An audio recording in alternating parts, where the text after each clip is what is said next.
All right, we are live. Thank you very much for agreeing to do this. I did a little deep dive on your post yesterday, and one that really stuck out to me was a year ago, you had 800 followers. Now you're past 9,000, 4 million organic views, ranked number one in branding and positioning. Someone who's listening right now has been meaning to start. What do they do to get results like that in a year? That's impressive. Yeah, thanks a lot for having me, Dustin. The only solution to this problem is go on and post. I know that most of those who are listening to us right now most definitely have a draft sitting somewhere in the backlog. They should have written something about their business, their life, about, just introducing themselves to the world. And they're not sure whether there will be anyone interested in reading that. There will be at least one other person interested in learning your story. Go ahead and post it. Post it right now and see where it takes you, because you never know. Maybe the moment you post, you immediately understand that it doesn't suit you. And then you stop. But let me tell you, if you post several times in a row, 2 to 3 times per week, for a couple of weeks, you won't believe where it takes you. When you were, I know you said you've been on LinkedIn for, what was it? It's like 2010, and sort of didn't use it at all, and then realized probably the power of LinkedIn, or maybe you were struggling or whatever. What got you back on LinkedIn? Um, And did you have the cringe that everyone feels at the beginning? Did it feel like a painful experience, or did you just go all in? Mate, that's loads of questions, to be I honest. know. Yeah, at the same time, they're absolutely fair. You know what? I actually registered on LinkedIn in 2007 when I was a young specialist, and my boss told me, you have to discover this brilliant social media platform. I was like, okay, yeah, why not? And I never used it since then. Then in 2023, count for yourself, I'm not good at maths. Me neither. That's 15 to 16 years later. I suddenly rediscovered that I have this account. It was sitting there. And I even had a couple of hundred of subscribers. I was like, oh, okay, why not give it a try? So I made my first post. It received 9 likes. I still remember the names of those who liked that post. And then I went back offline. But but after that, at the beginning of 2025, so it's like tiny bit more than a year ago, I was thinking that it was a bad time for me to start writing again. I've been writing I always pitch myself as a writer with more than 15 years of experience, but it's closer to 20 years now. Anyway, I needed an outlet to write because I had several years of a break in writing. And I was like, what do I do? Shall I have a blog? Do I have a website? And I was like, come on, I have a LinkedIn account, so why not? And in a couple of days after I started thinking about that, by chance, I saw a brilliant interview that Matt Barker gave to Harry Foucault. I can't thank these guys enough. I just watched it and I was like, what? Guy writing and it works? Let's give it a try. Fast forward 2026, more than 9,000 subscribers. That doesn't matter that much, but still, I'm very impressed and I'm very proud and I'm very thankful for each and every one of them. And I keep writing on a daily basis. That was the aim. I wanted to write something. I started writing, and then I rediscovered writing as I went. Nice. Um, I know me personally, I thought I was trying to get better a year and 3 months ago on LinkedIn. But I still was just sort of, I don't even know, treating it like Facebook or something, where it's just like sharing your random thoughts. And even to this day, my LinkedIn isn't optimized the way it should be in terms of my profile. I'm aware of that. But I know I was getting, a couple impressions here and there. If I got a comment, I would be blown away. And I think a lot of people are in that situation right now, and, they post and they spend, like, I'm gonna get into it and spend 3 hours on a post, and then they, hit the publish button, and they get 12 impressions and no reactions. Um, what's the thing to, sort of evolve faster on LinkedIn at the moment? Is it just trial and error, or do you have a better suggestion of sort of how to speed up the process? Everyone has to understand that it's anyway a long game.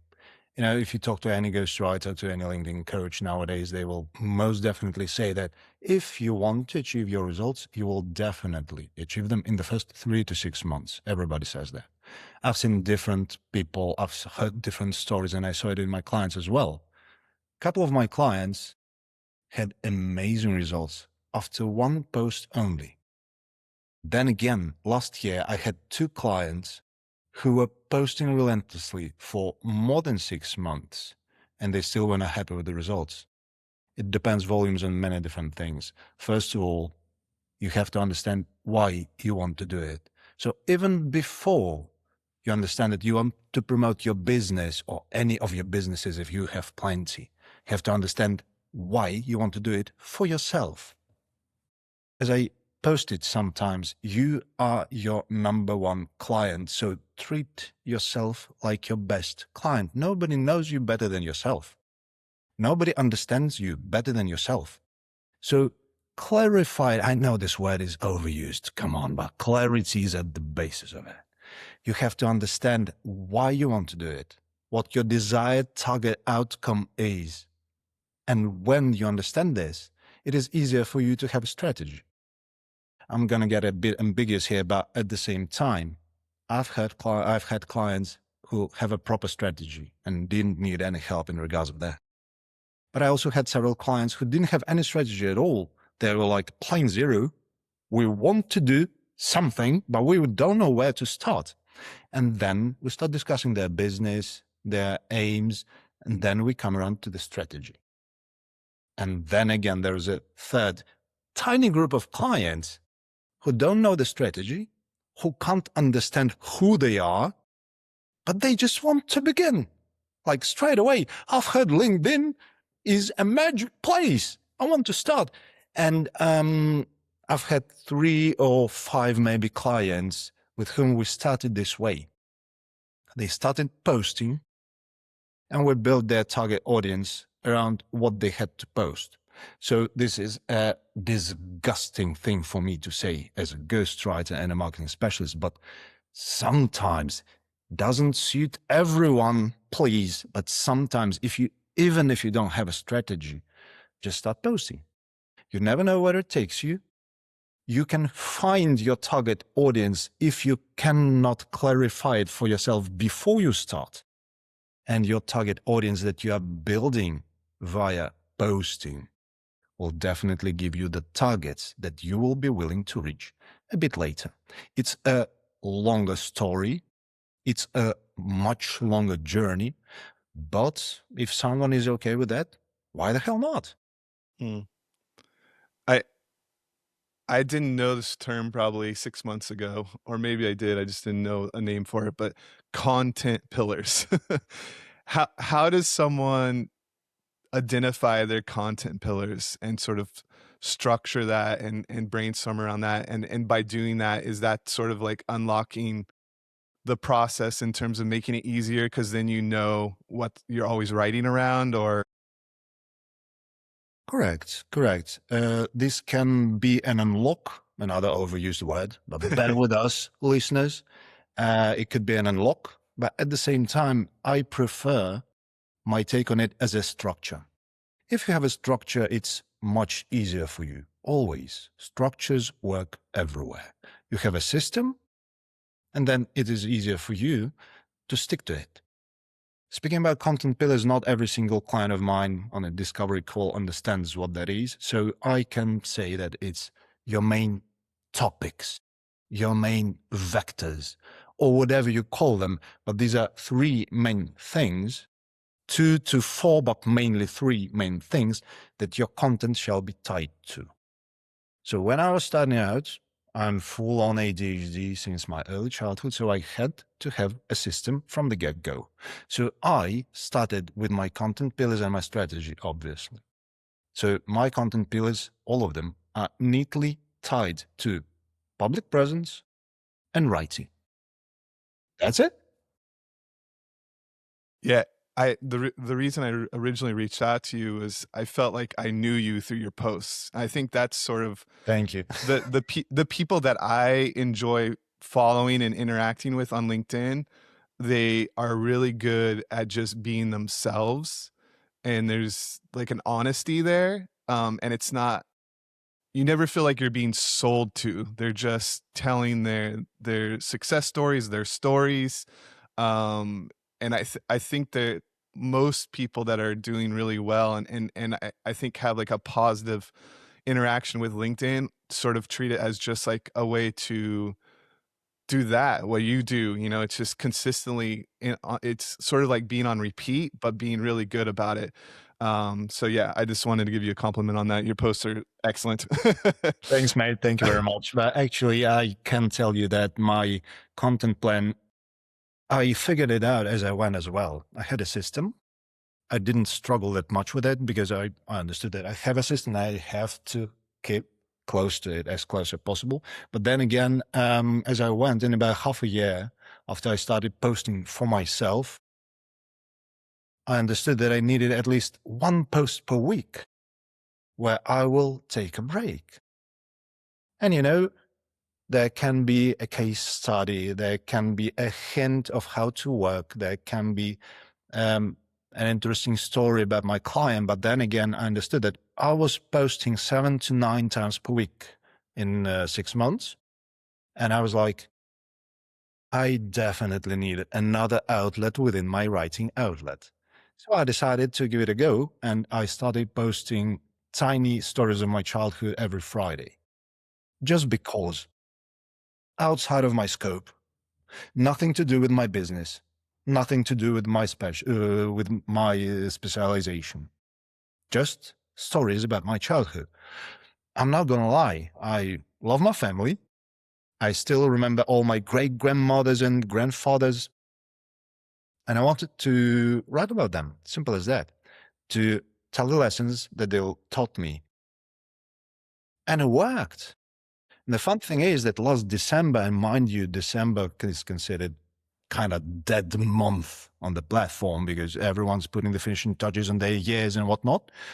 But last December, 4 or 5 or 6 potential clients DM'd me after my personal posts about my childhood. And all of them said the same thing in different words. They said, "We read your stories. We want to write that as well." I won't lie, mate. I was so surprised for a couple of hours, but then I was impressed because I was simply telling the world about my great grandmother. She passed away 20 years ago, and she became quite a converting post for me. Isn't there just something magical about that? Yeah. I've heard that from a couple people who are really killing it in terms of what they're selling on LinkedIn and their LinkedIn and their YouTube, and just sharing what's unique about you, and people wanna buy from people like that. Like, if you're a runner, talk about running and people will relate. If you like watermelons, someone else might like watermelon. I mean, it sounds so ridiculous, but you need to be human, especially with the way some people are posting on LinkedIn with these AI slop things and Claude this and that. It's just that, to me, that's the cringe, is thinking that you can take something AI creates and you think anything will come from that. It's all in here. You just Abs- have to put it out there. Absolutely. You have to be you. You have to be yourself. And the easiest way for it to make it work, you just post what you think. Tell your own story. That's what I always tell everyone. Your own story is your biggest unfair advantage. No AI will ever replicate the story of how I broke my foot when I was 7 and what it taught me about B2B sales. Come on. This is true. Is it harder in 2026 in terms of impressions? Have you seen, since, I don't know, the last 2 months, does it seem like things aren't getting pushed as much, or is that just, everyone, it seems like every other person, even if they're successful, have huge following, have, you look at their posts, they get 100 interactions, they have 50 comments, and then I'll see them post that the algorithm is against us. Do you buy into that, or is it really just you gotta be good at writing for LinkedIn and that's all it takes? The beauty of it is, as I often say, behind the performing post is proper content. If your content is good, you might receive a couple of likes. Who cares? You might receive a couple of hundred of impressions. Who cares? As long as in the first place you are happy with your own content. In the second place, it converts. All you have to care about are the leads. That's my honest take. If you want more likes, you want to go viral, I'm absolutely fine with that. I don't mind. I've been there. But you know how it worked? I understood how to go viral, and I had to test it out before I told that to my clients. I always test everything out on my own account before giving advice or hinting about the posts. I went viral. I tried the same framework in a week. I went viral again. I was like, another week has passed, and I went viral for the third time. And I was like, okay, it works. And then LinkedIn cut my impressions in 4 different pieces. So now I'm down there, but at the same time, it's a lesson learned. Yes, the impressions are down. Yes, if you understand what is trendy or what your target audience wants, it's pretty easy to go viral. But do you really need it? The second time during our talk, I'm gonna say something ambiguous. People say it doesn't matter whether you go viral or not. You might receive hundreds of likes and hundreds of comments, but it doesn't convert. Well, my second viral post brought in 20 leads. What about that? Mm. So you never know. I honestly prefer to be on the same level, and this is also what I tell my clients. Be on the same level, and the moment you see that something works better, that something performs better, give it a push the next week. So this way, the growth will be very slow but stable at the same time, because LinkedIn doesn't enjoy spikes in engagement. And this has been pretty obvious for years, I think. Mm. I've never actually heard that before, someone say that, but I think that's actually really true. I have seen people who are really, really good at writing and just being on repeat, in a way, repurposing their material, and it does really well. But I have noticed some people seem it's like they get addicted to the going viral, you can tell, and, like, they need it once a week to, boost their ego, and they sort of post kind of rage bait type stuff, or, like, the topics they know that are gonna cause a disagreement in the comments, and to me, it sort of takes away from they're so good at just writing about their life, and then doing that, to me, for me personally, I'm not a fan of it, but I do get it. Like, it is fun like to start arguments sometimes. Of course it is. It's like, whether it's rage bait, it's just engagement. As well, I was studying at university quite a long time ago, but one of my universities taught me public relations. And they told me one thing that I still remember to this day: no PR is bad. If you have, loads of engagement and it's negative, it can destroy your public image. Yes, it can, but people will be talking about you. I can understand it. I don't support it in any way. Please don't spam. Please don't engage in the rage bait. It's bad.